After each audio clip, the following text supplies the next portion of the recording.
C'est l'hommage rendu à un grand homme. Hommage rendu à un héros.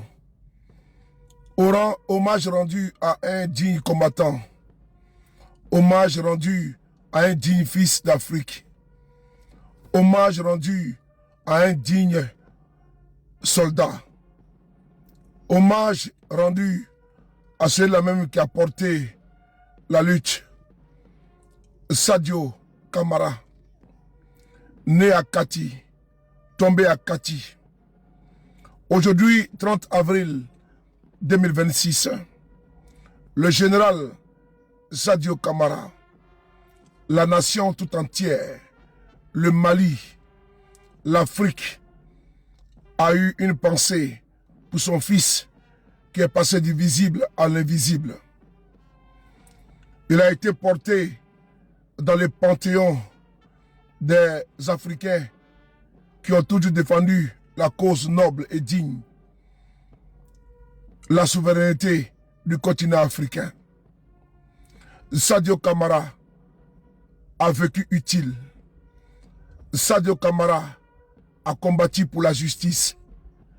Sadio Camara a combattu pour le vrai. Sadio Camara a combattu pour la dignité, l'honneur, fierté du Mali. Sadio Camara est gravé à jamais dans le cœur des Maliens, dans le cœur des Haïtiens et dans le cœur des Africains. On écoute ici les différentes interventions, à commencer par le général d'armée Assimi Goïta. Merci.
Faites ouvrir le banc. Ouvrez le banc.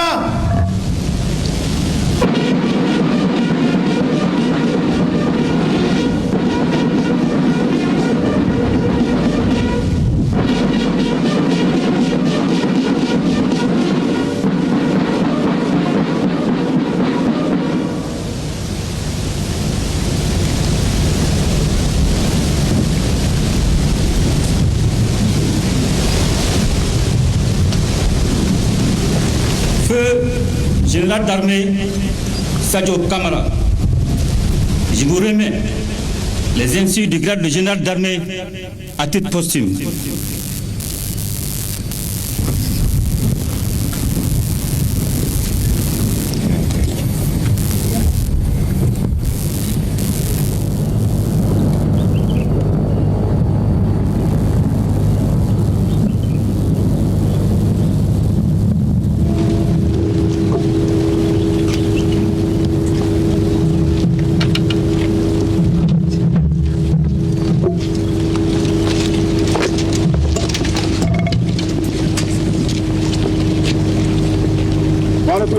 le bas. C'est un digne fils, un grand homme, un militaire exceptionnel.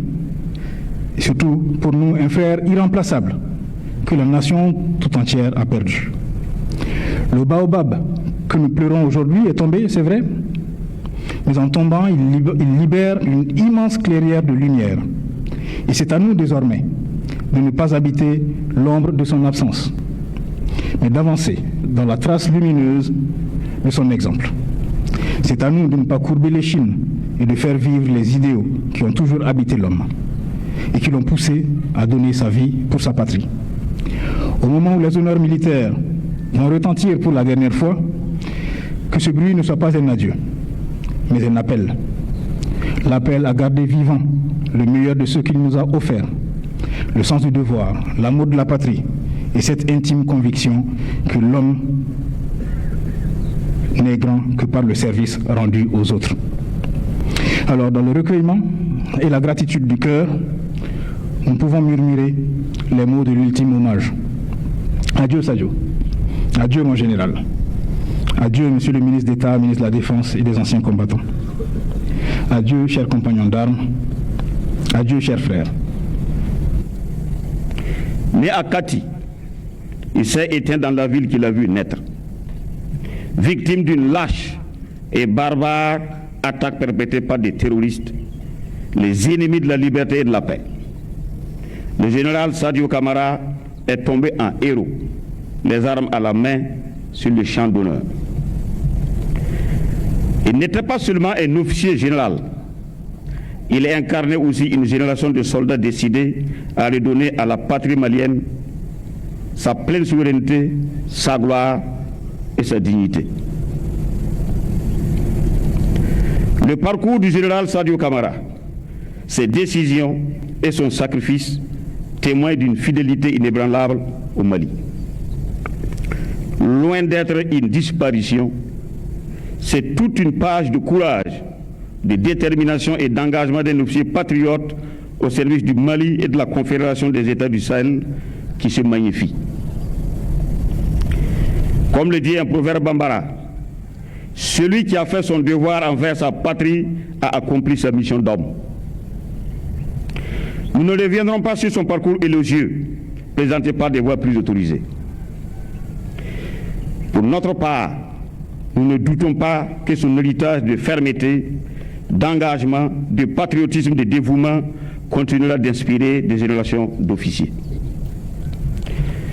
Mon général, nous te faisons le serment de notre détermination à poursuivre le combat contre le terrorisme jusqu'à la victoire finale, tant que Dieu nous accordera le souffle de la vie. Nous traquerons tes assassins jusqu'à leur dernier retranchement. Pourquoi? Pourquoi lui? Et pourquoi maintenant? Cette interrogation particulièrement grave qui délimite le champ de notre modeste condition humaine recèle à la fois notre cri de détresse, notre impuissance et notre résignation face à la mort. Ce passage obligé qui est malheureusement notre avenir à tous. Distingués invités, mesdames et messieurs, souffrons seuls ou en communion, mais souffrons quand même de toutes les formes d'expression en pareilles circonstances. Exprimons dignement notre colère, cette colère qui est à fleur de notre peau, mais sans jamais la laisser exploser. Bien au contraire, réjouissons-nous de certaines morts qui inscrivent dans le marbre pour l'éternité un nom, qui font la fierté d'une famille et qui couvrent d'honneur toute une institution, toute une nation.